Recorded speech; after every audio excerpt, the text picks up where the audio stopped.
Bagian A, definisi sekte salaf. Kata salaf secara etimologi dapat diterjemahkan menjadi terdahulu atau leluhur. Menurut Tawablawi Mahmud Sa'ad, salaf artinya ulama terdahulu. Salaf berarti pula ulama-ulama saleh yang hidup pada 3 abad pertama Islam. Sedangkan menurut terminologi, terdapat banyak definisi yang dikemukakan oleh para pakar mengenai arti salaf. Di antaranya adalah menurut Asy-Syahrastani, ulama salaf adalah yang tidak menggunakan takwil atau dalam menafsirkan ayat-ayat mutasyabihat dan tidak mempunyai paham tasbih atau antromorfisme. Dan Mahmud Abisi mengatakan bahwa salaf sebagai sahabat tabi'in dan tabi'ut tabi'in yang dapat diketahui dan sikapnya menampik penafsiran yang mendalam mengenai sifat-sifat Allah yang menyerupai segala sesuatu yang baru untuk mensucikan dan mengagungkannya. Nah, adapun pada zaman modern, kata salaf memiliki dua definisi yang kadang-kadang berbeda. Yang pertama digunakan oleh akademisi dan sejarawan, merujuk pada aliran pemikiran yang muncul pada paruh kedua abad 19 sebagai reaksi atas penyebaran ide-ide dari Eropa dan orang-orang yang mencoba memurnikan kembali ajaran yang telah dibawa Rasulullah serta menjauhi berbagai kebid'ahan, khurafat, syirik dalam agama Islam. Berbeda dengan aliran Mu'tazilah yang cenderung menggunakan metode pemikiran rasional, aliran salaf menggunakan metode tekstual yang mengharuskan tunduk di bawah naql dan membatasi wewenang akal pikiran dalam berbagai macam persoalan agama, termasuk di dalamnya akal manusia tidak memiliki hak dan kemampuan untuk menakwilkan dan menafsirkan Al-Quran. Kalaupun akal diharuskan memiliki wewenang, hal ini tidak lain adalah hanya untuk membenarkan, menelaah, dan menjelaskan sehingga tidak terjadi ketidakcocokan antara riwayat yang ada dengan akal sehat. Poin B yaitu sejarah singkat Ibnu Taimiyah.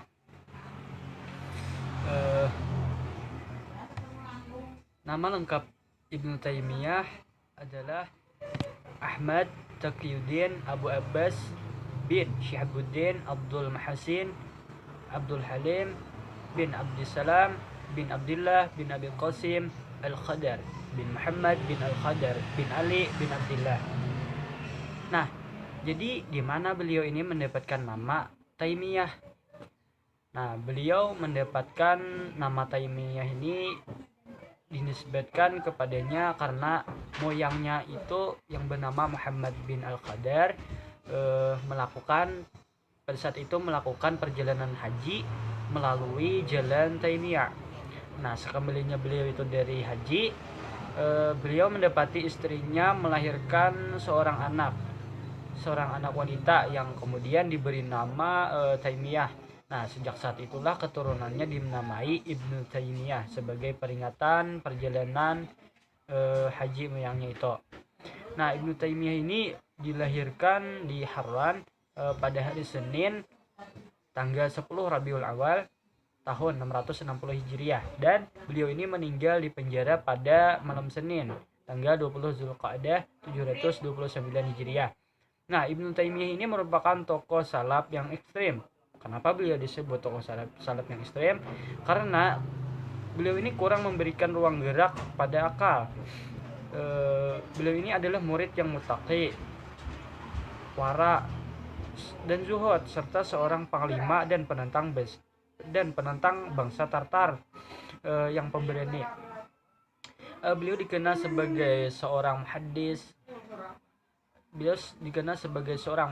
mufassir atau bisa disebut dengan ahli tafsir Al-Quran berdasarkan hadis, dan juga beliau ini ahli fikih, teolog, bahkan memiliki pengetahuan yang luas tentang filsafat. Ibnu Taimiyah terkenal sangat cerdas sehingga pada usia 17 tahun ia telah dipercaya masyarakat untuk memberikan pandangan-pandangan mengenai masalah hukum secara resmi. Para ulama merasa sangat risau oleh serangan-serangannya serta iri hati terhadap kedudukannya di istana gubernur Damaskus. Telah menjadikan pemikiran-pemikiran Ibnu Taimiyah sebagai landasan untuk menyerangnya. Dikatakan oleh lawan-lawannya bahwa pemikiran Ibnu Taimiyah sebagai klinik antroporpisme sehingga pada awal 1306 Masehi, Ibnu Taimiyah dipanggil ke Kairo kemudian dipenjara. Setelah sekian lama beliau di dunia dakwah, Ibnu Taimiyah akhirnya beristirahat dari getirnya dunia yang beliau rasakan. Tepat pada malam Senin tanggal 20 Dzulqa'dah 729 Hijriah, menjelang fajar kala itu beliau rahimahullah wafat. Yang selanjutnya ialah pemikiran dari Ibnu Taimiyah seperti yang dikatakan oleh Ibrahim Mazkur, ialah yang pertama, beliau sangat berpegang teguh pada nas atau Al-Quran dan hadis. Yang kedua, tidak memberikan ruang gerak kepada akal. Yang ketiga itu beliau berpendapat bahwa Al-Quran mengandung semua ilmu agama. Yang keempat, di dalam Islam yang diteladani hanya 3 generasi saja, yaitu sahabat, tabi'in, dan tabi'ut tabi'in. Lalu yang terakhir, Allah memiliki sifat yang tidak bertentangan dengan tauhid dan tetap menta'azihkannya. Melanjutkan pembahasan tentang pemikiran Ibnu Taimiyah. Berikut ini merupakan pandangan Ibnu Taimiyah tentang sifat-sifat Allah. Yang pertama, percaya sepenuh hati terhadap sifat-sifat Allah yang disampaikan oleh Allah sendiri atau oleh Rasul-Nya. Sifat-sifat yang dimaksud adalah yang pertama, sifat salabiyah, yaitu qidam, baqa, mukhalafatul lil hawadis, qiyamuhu binafsihi, dan wahdaniyat.